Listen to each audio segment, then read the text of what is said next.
নাহিদ এবং আসিফ সাহেবরা পদত্যাগ করতে যাচ্ছেন বলে ইতিমধ্যেই খবর পত্রপত্রিকায় প্রকাশিত হচ্ছে। বাংলাদেশের উপদেষ্টা মণ্ডলীর সদস্য হিসেবে তারা শপথ নেওয়ার পর থেকেই প্রথম কোনো পত্রপত্রিকায় খুব গুরুত্ব সহকারে নিউজটি ছাপা হয়েছে। আপনারা জানেন, বাংলাদেশের এক দফা আন্দোলন ঘোষণা করেছিলেন আমাদের ছাত্রদের মধ্য থেকে প্রাণপ্রিয় ছাত্রনেতা জনাব নাহিদ সাহেব, এবং আসিফ মাহমুদ ভুইয়া তিনি সেই ছাত্র আন্দোলনের অগ্রণী ভূমিকা পালন করে জুলাই বিপ্লবে নেতৃত্ব দেওয়া আরেকজন বিপ্লবী সৈনিক। এই দুই সৈনিক নতুন একটি রাজনৈতিক দল, যেই দলটি ছাত্রদের মধ্য থেকে প্রতিষ্ঠিত হবে এ ধরনের বিভিন্ন গুঞ্জন, আলোচনা, ইভেন তাদের পক্ষ থেকেও বিভিন্ন জায়গা থেকে মন্তব্য, বক্তব্য চলে এসেছে। আজকের বাংলাদেশের অন্যতম পত্রিকা আমার দেশ পত্রিকার নিউজ পোর্টালে এটা পাবলিশড হয়েছে, এবং এর বাহিরেও বাংলাদেশের অন্যান্য জাতীয় সকল পত্রিকাই নাহিদ আসিফ সাহেবদের পদত্যাগের বিষয়টি গুরুত্ব সহকারে প্রকাশ পেয়েছে। আমার দেশ পত্রিকার নিউজ থেকে তারা স্পষ্ট করেছেন যে ফেব্রুয়ারির 15 তারিখের মধ্যে নতুন করে নাম ঘোষণা হতে পারে রাজনৈতিক একটি দলের, যেটা ছাত্রদের মাধ্যমে প্রতিষ্ঠিত হবে, এবং ছাত্ররা যেটার নেতৃত্বে এখন পর্যন্ত বিভিন্ন জায়গায় তাদের মতামত সংগ্রহ করে যাচ্ছেন।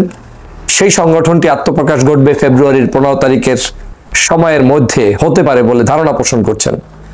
পাশাপাশি এই সংগঠনের নেতৃত্ব দিতে সামনের সারিতে তথা সেক্রেটারি জেনারেল কিংবা সাধারণ সম্পাদক কিংবা মহাসচিব যে নামেই বলেন না কেন, এই পার্টির সেই সাধারণ সম্পাদকের পদের দায়িত্ব পালন করতে পারেন বলে মনে হচ্ছে নাহিদ ইসলামকে। দ্যাট মিনস বাংলাদেশে আগামীর নতুন রাজনীতি, ছাত্রদের রাজনীতি, এটা এখন স্পষ্টতই হচ্ছে যে আগামী দিনে ছাত্রদের নেতৃত্বে একটি ঐতিহ্যবাহী সংগঠন আত্মপ্রকাশ করতে যাবে। এই যাওয়াটার দোষের কিছু নয়। বাংলাদেশে বিভিন্ন সময়ে বাংলাদেশের রাজনৈতিক প্রেক্ষাপট বিবেচনা করেই রাজনৈতিক সংগঠনগুলো প্রতিষ্ঠিত হয়েছে। দেশের যুদ্ধকালীন সময়, দেশের স্বাধীনতা পরবর্তী সময়, দেশের 1975 সালের পট পরিবর্তনের সময়, পরবর্তীতে বাংলাদেশের সিপাহী জনতার বিপ্লবের মধ্য দিয়ে বাংলাদেশে যে বহুদলীয় গণতন্ত্র চলে এসেছে সেই সময়, এরকম বিভিন্ন কারণে রাস্তার বাঁকে বাঁকে, সময়ের বাঁকে বাঁকে, পরিস্থিতির বিবেচনায় রাজনৈতিক সংগঠন প্রতিষ্ঠিত হয়েছে বাংলাদেশে। ঠিক তেমনি বাংলাদেশে এখন নতুন রাজনৈতিক সংগঠন এটা আসবেন, এটা প্রত্যাশিত ছিল, এবং এটা যে সত্য তা আবার প্রমাণ হচ্ছে এই ফেব্রুয়ারির 15 তারিখের মধ্যে এই সংগঠনটি আসার মধ্য দিয়ে। আমরা এই সংগঠনগুলোর অনেকগুলো পরিস্থিতি বিবেচনায় কেউ ভালো করেন, কেউ খারাপ করেন। যেমন বাংলাদেশের পরিস্থিতি বিবেচনায় শহীদ রাষ্ট্রপতি জিয়াউর রহমান যখন বাংলাদেশের মানুষের নেতৃত্ব দিয়ে রাজনৈতিক সংগঠন প্রতিষ্ঠা করলেন, বাংলাদেশ জাতীয়তাবাদী দলের নেতৃত্ব দিলেন, সেই সময় জনগণের কাছে তার আস্থা এবং বিশ্বাস এবং কর্মপদ্ধতির কারণে এবং আওয়ামী বিরোধিতার কারণে, সেই সময় আওয়ামী লীগের অত্যাচার, জুলুম, নির্যাতনের কারণে মানুষ বেঁচে থাকার মাধ্যম হিসাবে এবং দেশের মানুষকে একটি সুন্দরতম জায়গায় নিয়ে যাবেন সেই হোপের উপর ভিত্তি করে বাংলাদেশ জাতীয়তাবাদী দল কিন্তু খুব ভালোভাবে জনগণের মণিকোঠায় স্থান অর্জন করে নিয়েছেন, জনপ্রিয় হয়েছেন। পরবর্তীতে দেশনেত্রী বেগম খালেদা জিয়ার হাত ধরে, তারপরে বর্তমানে তারুণ্যের অহংকার জনাব তারেক রহমানের হাত ধরে এই দল পরিচালিত হচ্ছে, জনপ্রিয়তায় এখনো বাংলাদেশে শীর্ষে অবস্থান করছে বলে জনগণ মনে করেন। তো স্বভাবতই ছাত্ররা যেহেতু 24-এর নেতৃত্ব দিয়েছে, জুলাই বিপ্লব আমরা নিশ্চয়ই জানি যে ছাত্র সংগ্রামের মধ্য দিয়ে হয়েছে। যদিও এই বিপ্লবে আমরা বাংলাদেশের সকল রাজনৈতিক দলের মতের মানুষরা অংশগ্রহণ করেছে, কোনো সন্দেহ নাই, নির্দ্বিধায় তারা সাপোর্ট করেছে, এবং আমরাও চেয়েছিলাম কোনো রাজনৈতিক পরিমণ্ডলে এদেরকে ঢুকিয়ে বাংলাদেশের এই বৃহৎ আন্দোলনকে কলুষিত করা যাবে না। সে কারণে ব্যক্তিগতভাবে আমি মনে করেছিলাম ছাত্ররাই নেতৃত্ব দিক, ছাত্ররা নেতৃত্ব দিয়ে দেশটাকে আগে স্বাধীন করুক, আর তাই হয়েছে। এই নাহিদ ইসলাম, আপনারা নিশ্চয়ই জানেন, শহীদ মিনারে এক দফার ঘোষণা দিয়েছেন, কিন্তু তিনি বাংলাদেশের ফ্যাসিবাদের কবল থেকে দেশকে রক্ষার জন্য তিনি তার আন্দোলনে নেতৃত্ব দিয়ে বাংলাদেশের মানুষকে এক দফা ঘোষণা দিয়ে শেখ হাসিনার পতন ঘটিয়ে ছেড়েছেন, এবং ঘটে গিয়েছে। আজ এই বাংলাদেশে তারা নতুন একটি দল করবেন, এটা তাদেরও যেমন আবেগের জায়গা, অনুভূতির জায়গা। দেশকে পরিচালনার নিমিত্তেই তো তারা এই দেশকে স্বাধীন করেছেন, জনগণকে ভালো একটি রাষ্ট্র উপহার দেওয়ার জন্য। আমি সে কারণে এটাকে পজিটিভলি দেখি, এবং আমি আন্তরিকভাবে ধন্যবাদ জানাই যে না, আপনারা যুগের চাহিদার আলোকে নতুন রাজনৈতিক সংগঠন নিয়ে আসছেন এবং সেই সংগঠন আগামী দিনে ভালো কিছু করবে সে প্রত্যাশা আমি ব্যক্ত করতেই পারি এবং আমি মনে করি এটা দোষের কিছু নয়। তবে বাংলাদেশে কখনোই যখন যে দল প্রতিষ্ঠিত হবে, নিশ্চয়ই ওই দল প্রতিষ্ঠিত হলে উদার এবং আন্তরিক মানুষ ছাড়া কেউ আপনাকে খুব একটা ফুলের মালা দিয়ে গ্রহণ করবে এইটা বাংলাদেশের প্রেক্ষাপটে বিবেচনা করা কঠিন। কারণ এদেশের মানুষ এই ফুলের মালা দিতে অভ্যস্ত নয়। এদেশের মানুষ ফুলের মালার চাইতে যারা দেশকে নেতৃত্ব দেয়, স্বাধীন দেয়, যারা দেশের জন্য কল্যাণকর কাজ করে, ভালো কিছু করে, তাদেরকে ফুলের মালা দেয় না, তাদেরকে পথে কাটা বিছিয়ে দেয়। একটা সময় তাদের জন্য অনেক কঠিন পথ অতিক্রম করে সামনে এগিয়ে যেতে হয়। এদেশে নিশ্চয়ই আমি পূর্বে যে দলটির নাম উল্লেখ করলাম, যে শুরুতেই এই দলটাকে ওয়েলকাম জানানোর জন্য তার আওয়ামী লীগ বসে থাকেনি, জনগণের ভালোবাসায় সিক্ত হয়ে দলটি এই জায়গায় এসেছে।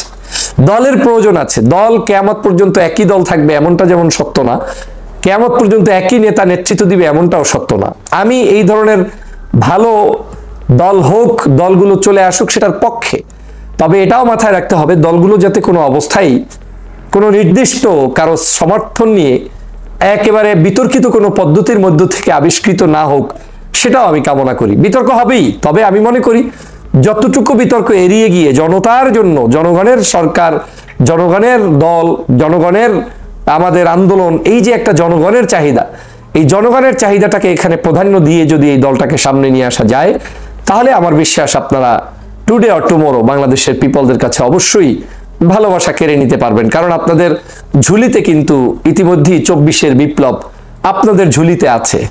তবে এই ঝুলিতে আমরা বাংলাদেশের বিভিন্ন রাজনৈতিক দলের নেতাকর্মীরা তারা এই ঝুলির কাজে সহযোগিতা করেছে, তাদেরকে রেসপেক্ট এবং তাদের প্রতি সম্মান রেখে আপনাদের আন্দোলন সংগ্রাম যদি চলমান থাকে, জনগণ এখন অনেক পরিবর্তনে বিশ্বাসী। জনগণ এখন বর্তমান জেনারেশনের যে চাহিদা, যুগ সন্ধিক্ষণের যে চাহিদা, এই চাহিদা যারাই পূরণ করতে পারবে তাদেরকে জনগণ এখন ভালোবাসা দিবে। পুরানরাও যদি তাদের দলের মধ্যে সেই সংস্কার এনে ছাত্র সমাজের চাহিদা, যুব সমাজের চাহিদা, জনগণের চাহিদা, দুর্নীতি, দুষ্কৃতি, অন্যায়, অত্যাচার মুক্ত একটি সুন্দর বাংলাদেশ কেউ গঠন করতে পারে, তাহলে তাদেরকে তারা সমর্থন দিবে। আমি তেমনটাই ভাবছি আপনাদেরকে নিয়েও, যে আপনাদেরকে যদি আপনারা সত্যিই ঐক্যবদ্ধভাবে ইউনিক পিপলদেরকে নিয়ে, যোগ্যতা সম্পন্ন মানুষদেরকে নিয়ে, দেশপ্রেমিক মানুষদেরকে নিয়ে দলমতের ঊর্ধ্বে উঠে সমগ্র দেশবাসীকে একটা স্বপ্ন দেখাতে পারেন, যদি স্বার্থের বেড়াজলে আপনারা আটকে না যান যে আমার কারণ আমি ছাড়া আর কেউ না, এইরকম মানসিকতা যদি আপনাদের ভিতরে না থাকে, যদি উদার গণতান্ত্রিক এবং জনগণের মূল যে পালস সেটা বুঝতে সক্ষম হন, তাহলে অবশ্যই আপনাদের আন্দোলন এবং রাজনীতিকেও কেউ কোনোদিন ঠেকিয়ে রাখতে পারবে না। মনে রাখবেন, কেউ ঠেকাতে গেলে তারা ঠেকে যাবে, আপনারা উঠে যাবেন, কিন্তু আপনাদের নীতি, নৈতিকতা, আদর্শ এবং আপনাদের ভিতর ভাইয়ের সম্পূর্ণটা জনগণের কাছে ক্লিয়ার থাকতে হবে। আমি অগ্রিম আপনাদেরকে অভিনন্দন জানাই। যদিও অফিসিয়ালি আপনারা কোনো স্টেটমেন্ট এখনো দেননি, কিন্তু আপনারা দিবেন এটা মনে হচ্ছে পত্রপত্রিকার বিবেচনার আলোকে, তাদের নিউজের ধাঁচে আমি আজকের এই কথাগুলো বললাম। বাংলাদেশের রাজনৈতিক দলগুলোর প্রতি উদাত্ত আহ্বান থাকবে, নতুন দল আসুক তাদেরকে ওয়েলকাম জানান। যে যত দ্রুত ওয়েলকাম জানাবেন, তাদের পাশে থাকবেন, সে তত বেশি জনপ্রিয়তার দিক থেকে এগিয়ে থাকবেন। এই যুগটা এমন যে কুণ্ঠা দেখানোর সুযোগ নেই, কলুষিত করার কোনো সুযোগ নেই, ছোট মানসিকতা দেখানোর সুযোগ নেই। অনলাইনের যুগ, মানুষ আপনার সকল প্রকার ন্যারো মেন্টালিটি এটা জাজ করতে পারে, বুঝতে পারে এবং তারা এটাকে পছন্দ করে না।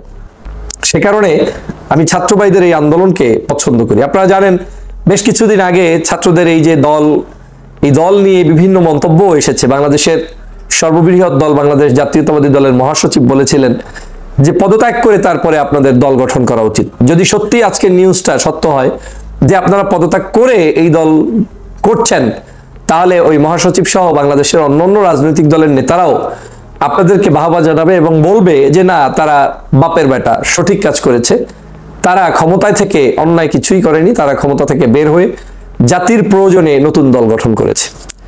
আমি বিশ্বাস করি আপনাদের চলার পথে বন্ধুর সংখ্যা একটু কম পাবেন, এটা বাস্তব, কিন্তু চলার পথটা যদি আপনারা ক্লিয়ার করতে পারেন, তাহলে এই চলার পথে কারো বাধাই আপনাদের এই চলার পথকে রুদ্ধ করতে পারবে না এবং আপনারা জনগণের কাছে আজ হোক কাল হোক যেতে পারবেন। তবে মনে রাখবেন, আমরা যখন জুলাই বিপ্লব করেছি, বিপ্লবের সময়টার ঐক্য আর আজকের ঐক্য এক নয়। সেই সময় আমরা করেছি একটি ফেসিবাদের বিরুদ্ধে ঐক্যবদ্ধ আন্দোলন, কারণ আমরা সবাই ভিকটিম ছিলাম। আজ তারা নাই বিধায় আমরা নিজেরা নিজেদের মধ্যে অনেক ধরনের অস্বস্তিকর কথাবার্তা বলছি, আলোচনা করছি, নিজেদের মধ্যে বিভিন্ন ধরনের প্রপাগান্ডা চলছে, কথাবার্তা চলছে, দূরত্ব তৈরি হচ্ছে, এটা কিন্তু আমাদের জন্য কাম্য নয়। আগামীর বাংলাদেশও যদি আমাদের নেতৃত্ব দিয়ে সুন্দরভাবে চালাতে হয়, একটা সুন্দর পরিবেশ বিরাজ করা বা একটা সুন্দর রাষ্ট্র ব্যবস্থা কায়েম করার আগ পর্যন্ত আমাদেরকে অবশ্যই আমাদের সবাইকে ঐক্যবদ্ধ থাকতে হবে। ভোটের মাঠে আমরা ভিন্ন থাকব, ব্যালট পেপারে আমরা ভিন্ন থাকব, কিন্তু দেশের প্রয়োজনে, জাতির প্রয়োজনে আওয়ামী লীগের এই তারা যে পালিয়ে গিয়েছে তাদের দোসরদেরকে রুখতে আমাদের সবাইকে ঐক্যবদ্ধ হতে হবে। সেক্ষেত্রে ছাত্র সমাজেরও ভূমিকা পালন করতে হবে।